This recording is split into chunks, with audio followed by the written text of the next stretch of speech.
Thank you guys for having me. It's definitely a blessing to be here. Shout out to all my teammates, Kingsley, especially the bigs, man. Kingsley, Guakin, Ethan White, Sabo, and Michael Tarkle. Okay, we'll open up the questions now. We have one in the front row to the left. Hey, Michael, Jacques Doucet, WAP-TV in Baton Rouge. The LSU rivalry, how intense is it? It seems like LSU's got some other rivalries, but they talk about the Florida game as maybe being the most snippy. Oh, yeah, man. Every year, that's probably the biggest game of the year, especially when we head to their town or when they head to our town. We just know it's going to be a dogfight for sure. Are those two of the loudest venues in the conference? The Swamp and Tiger Stadium? Say it again. Are those two of the loudest venues? Oh, man. You're placing theirs? Oh, that stadium be rocking, man. But I think the Ben Griffin Stadium is definitely up there for sure. Okay. To your left here. Richard, describe the dynamic of having two offensive line coaches. You know, it's something Napier has brought in that's not necessarily around a whole lot, but now you have two coaches that you can rely on. Having those two offensive line coaches has been definitely phenomenal. Even for the rookies and even for the vets, just getting different point of views and how to increase your game, and just getting different coaches has been great so far.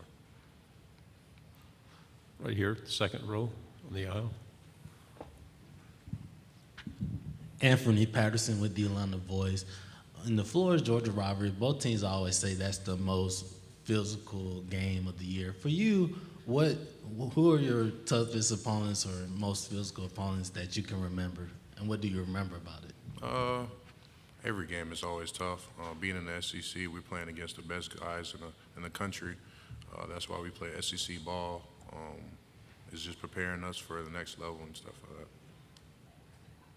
Go back on the front row here.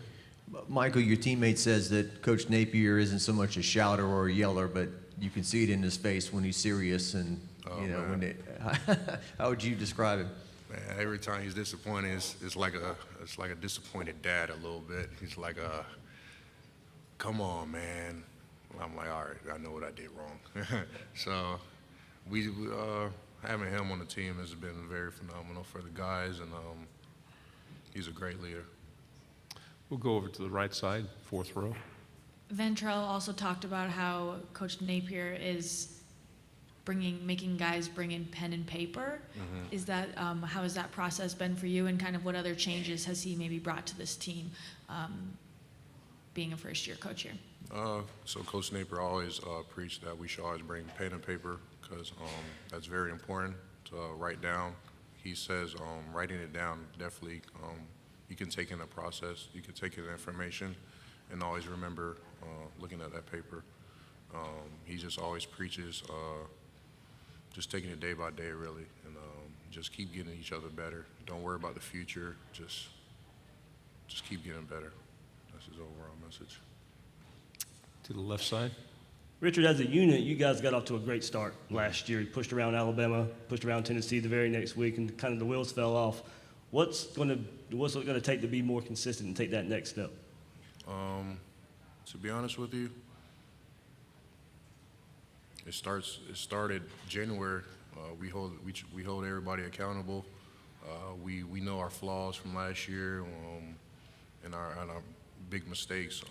And this year we have a lot of veteran guys, and we know that we can't do the same thing we did last year to have a positive result this year. So we always just take initiative about having minor mistakes and being very critical on their assignments and stuff. You've started at two different positions on the line. Is it important to be able to start at more than one position as you're developing as a player? Oh, absolutely. It shows that I'm very versatile for sure. It helps my game, and I'm willing to do anything to help my team for sure. Do you have a preference, guard or tackle? Whatever can help me, whatever I can do to help the team. Okay. Back here on the left side. You mentioned Kingsley a while ago when we talked to you. Go in more depth about your relationship with him. It really seems like, he's really a friend and somebody you can rely on now. Oh yeah, that's like my little brother, man. That's the guy that he works his tail off. He earned his position for sure. he's going to definitely make a big statement this year, and we just been getting after it and been pushing each other to be great. Right side, front row. Hey, what is the one game on Florida's schedule you can pick out and say, I'm the most excited about that one, and why? Every game is every game we're always trying to prove something. Last year we fell short, and every game we have to take it game by game for sure. So every game we take serious, like the national championship. Right here in the aisle, second row. What is it like to have Anthony Richardson at QB and leading the team? What stands out to him? Oh man, Anthony Richardson, he's very athletic. He's definitely a leader. I know when he first came here, he was going to do great things for sure. He's just been doing everything right. Wherever coach asks, he do. I know he always stays after practice and watching film with Coach Napier, so it shows that he's taking initiative, being that leader and that quarterback starting role. What are your favorite things about the Swamp? Is it that the students are right behind the opposing team? Is it the heat that kind of wears people out too? I mean, what is it? Something about that heat, man. Does something to the other team. Having 12 guys on the field, including the fans. The fans is the 12th guy for sure. The stadium be packed. It just be loud, and I know the fans always want us to do great. Go ahead. Richard, you just mentioned the heat. Well, Utah's got to come in and face that heat game one. Oh, You know, yeah. what are you looking for a big game to get everything started? Absolutely, it's going to be a hard-fought game for sure. Respect to that program. We just got to take it. We just got to control what we control for sure. Take it one play at a time and execute our game plan. Go on the left side, fourth row. Yeah, I've heard it said tradition never graduates. Putting on that Gator jersey, I know that rivalry that you have with Georgia and Auburn over the years, LSU, you name it. Yep. Everybody says this game's a big game, this one's not. What about try losing one in a place like Florida? It's big. What's it been like with Billy Napier coming in here? He's learned from Dabo, learned from Nick Saban and his father, that influence on them. He's brought a lot of new people in, but you're still representing the University of Florida. Off-season, strength and conditioning, all that. Who are some of the leaders that have stepped up with this new Gator culture? Are you saying from the coaches or the players? Players.